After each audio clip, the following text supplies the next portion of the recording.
Donc, bonsoir, bonsoir. J'espère que vous allez bien. Donc, toujours sur notre projet infrastructure Active Directory niveau débutant. Donc, nous sommes, je dirais, à la dernière phase, ou bien, bon, à l'avant-dernière, parce qu'après cette vidéo, nous ferons une qui doit également montrer comment créer les GPO, donc les groupes de sécurité. Donc, et comment les appliquer en tout dans une seule vidéo. Donc, sur cette vidéo, nous allons essayer de suivre l'objectif de notre projet 1 qui dit que notre machine cliente doit vraiment recevoir une adresse IP à partir d'un serveur DHCP, mais pas du serveur DHCP de notre environnement virtuel, mais plutôt du serveur DHCP qu'on aura à configurer évidemment à partir de notre serveur Windows. Donc là, j'ai pas besoin de vous le dire, je suis en accès à distance. Donc, j'ai utilisé l'outil bureau à distance sur ma machine physique pour pouvoir accéder à la machine de manière vraiment virtuelle, même que tout semble être virtuel, même et aussi que c'est la bonne pratique même en entreprise pour pouvoir accéder au serveur à distance sans pour autant se déplacer et gaspiller autant d'énergie physique.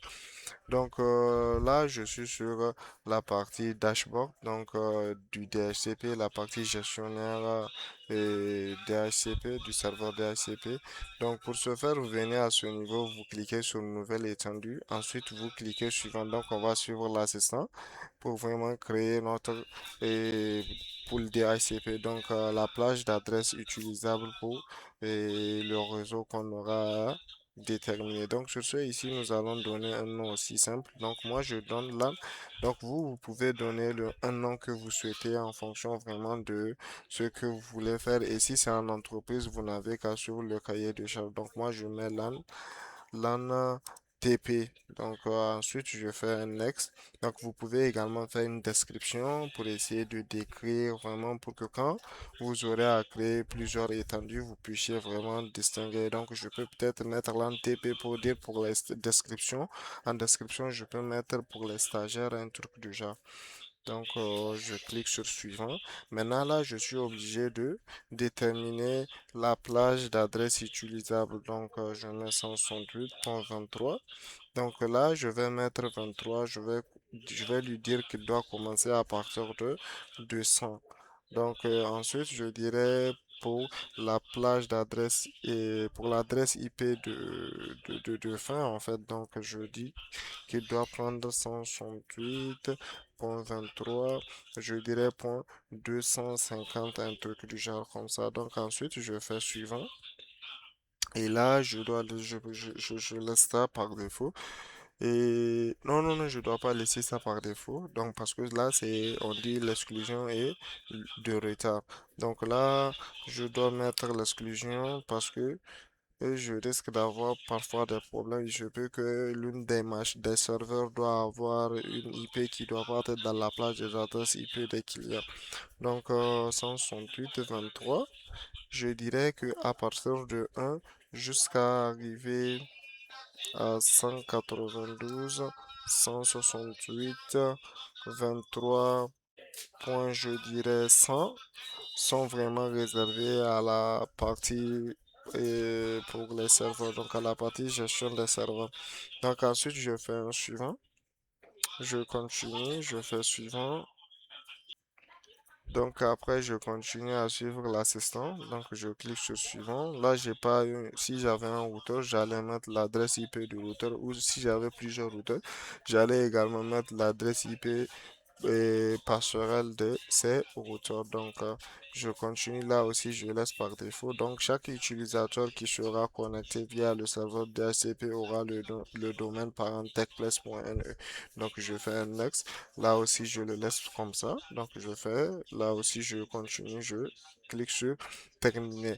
Donc, là, sur la partie serveur, donc, on a fini. Donc, là, vous pouvez également voir votre LAN qui est là. Donc, l'état dans lequel il est, on dit qu'il est dans un état actif. Donc, c'est ça. L'état, il est dans un état actif. On peut double-cliquer là-dessus. Donc, là, c'est le pool d'adresse. Donc, vous voyez de 200 à 250. Et là, c'est le beau. Donc là, il n'y a il y a aucune adresse IP qui a déjà été attribuée. Donc là, nous avons fini avec la partie configuration sur le serveur. Donc nous allons passer à la partie client. Donc je vais réduire l'onglet. Je passe sur notre environnement virtuel. Donc là, nous sommes sur le client. Donc avant tout, nous devons vérifier sur le client. Il est sur quoi? Donc, IP config.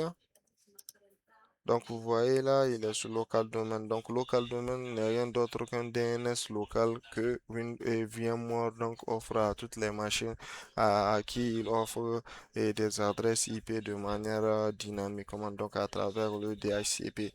Donc, pour ce faire, je vais vous montrer comment on doit procéder. D'abord, dans un premier temps, c'est de modifier l'environnement virtuel, donc la partie réseau de notre environnement virtuel. Donc on patiente un peu. Voilà, donc c'est arrivé. Donc nous allons nous positionner sur l'adaptateur NAT parce que c'est sur cet adaptateur que notre serveur Windows et notre machine cliente sont connectés. Voilà, donc là nous allons devoir désactiver le service DHCP au niveau de cet adaptateur.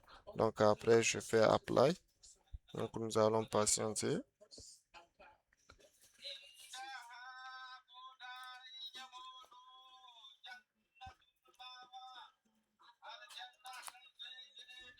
Donc on patiente un peu. Donc après je fais un OK.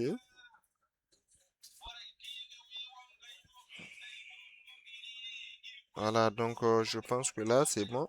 Donc je fais du IP config. Vous allez voir qu'à ce niveau normalement et c'est toujours sur ça. Donc après il y a la commande là. Donc release qui vous permet vraiment de mettre à zéro donc de restaurer les configurations de la carte réseau. Donc là, vous voyez, la carte réseau a été reconfigurée et a été restaurée autant pour moi. Donc là, quand on fait du IP config, on ne voit rien, il n'y a aucune.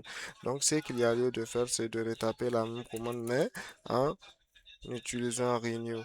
Donc en faisant ça, nous allons patienter à ce qu'il puisse avoir l'IP. Donc voilà, hello, c'est déjà bien, ça a été rapide. Donc là, nous avons déjà notre suffixe DNS, donc qui veut dire vraiment que là, on a une certitude que cette IP a été fournie à partir de notre serveur DHCP configuré sur notre DC. Et mes chers amis, je pense que c'est tout pour cette vidéo. Donc n'oubliez pas vraiment de partager, donc d'essayer de partager le lien de la chaîne WhatsApp donc, pour que vos proches ou bien vos amis ou bien vos camarades ayant la même vision et la même passion IT puissent vraiment être avec nous et puissent partager vraiment ces moments de découverte et d'apprentissage de savoir et savoir-faire.